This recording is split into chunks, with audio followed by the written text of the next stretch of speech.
Hello, I'm Caroline, herbalist, naturopath, nutrition consultant, talking to you at Samhain. Samhain is a festival celebrating our ancestors. Now, Samhain came about to celebrate, it's a pagan festival, and it's a time when the veil is considered at its thinnest, which is when all the old souls would be walking the earth at the same time as new souls. And so it came about that the Irish Celts, the Irish and the Welsh and the Scots, they would carve turnip heads, or they would make them turnip heads. They would carve turnips into heads to make scary faces and stuff to put in their windows or outside their house to protect them against old souls. So they wanted to make it seem to the old souls that that they were really scary, that they were already dead, so that it didn't need to come and bother them. So it was a way of warding off untoward influences. But seriously, Samhain is a time when we celebrate and revere our ancestry.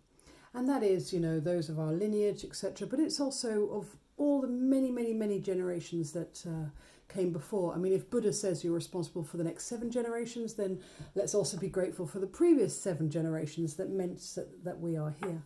So right now I'm very grateful for the ancestry of the wise women of nature. And by that, I'm meaning the witches, because it always makes me laugh when people call people a witch, a herbalist, you're obviously a witch, because it makes me laugh because the word witch comes from the word wit, which means wise woman of nature.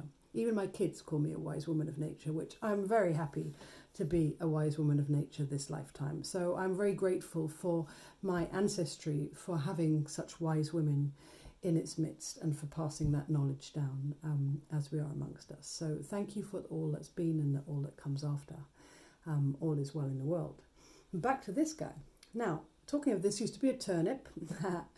And then what happened is when this tradition, the pagans and the Irish pagans, went over to America, they introduced the pumpkin from whence it comes from. Okay, now pumpkin is available everywhere else in the world, but originally it was America that started it, and they based it on a pagan tradition that was using turnips to ward off evil.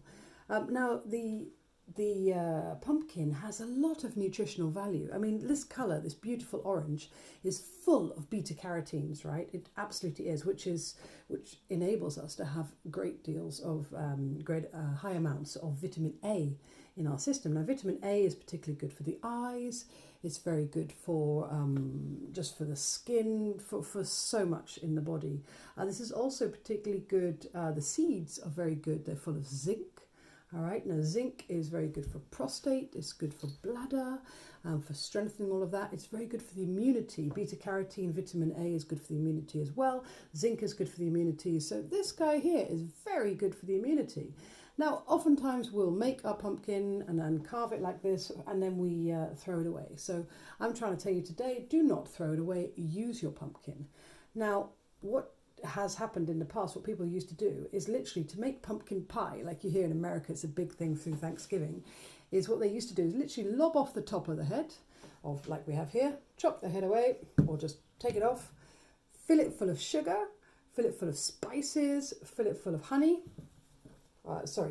spices and milk, should I say, not honey. So either you choose honey or sugar, and spices and milk. Put the lid back on in the oven and cook away, and there is your original pumpkin pie. I mean, why go through the faff of making a pastry case when this is your pumpkin pie? In fact, the other week I went round to a friend's house and she literally had just put a pumpkin in the oven, cooked it like that, and it just came out. I mean, it's just simplicity is at its best. Whatever you do remember to roast the seeds, because they are delicious. What I tend to do is I either roast them in the oven at the lowest temperature, or I put them in the dehydrator at a low temperature there, and it doesn't take many hours. It's not like 12, it's like 4 or 5 hours. Anyway, delicious. You can have with a little bit of Himalayan salt, and it's just delicious snack, highly nutritious, very good for fertility, enhancing fertility. The interesting thing about, the warding off evil spirits, where does that originate from anyway? Like I said, it's a pagan tradition, but the Christians always take their own take on these things. And there's an interesting story I learnt of Jack-o'-lantern, which I hadn't heard before. Now, Jack-o'-lantern was a stingy old chap. And what he did is he really wanted to persuade the devil to not have him remain in hell for eternity, which was what he was concerned about, because he was a stingy bugger. He was a really evil, not a nice guy, was our Jack. Okay, like Stingy Jack, we called him. So he decided to invite the devil for a drink. So off he goes down the local bar with a pub or tavern back then. And he sits down with the devil and they have a few drinks. And he's sitting there with the devil and he's thinking, God, I really, really don't like this guy at all. I'm going to trick him.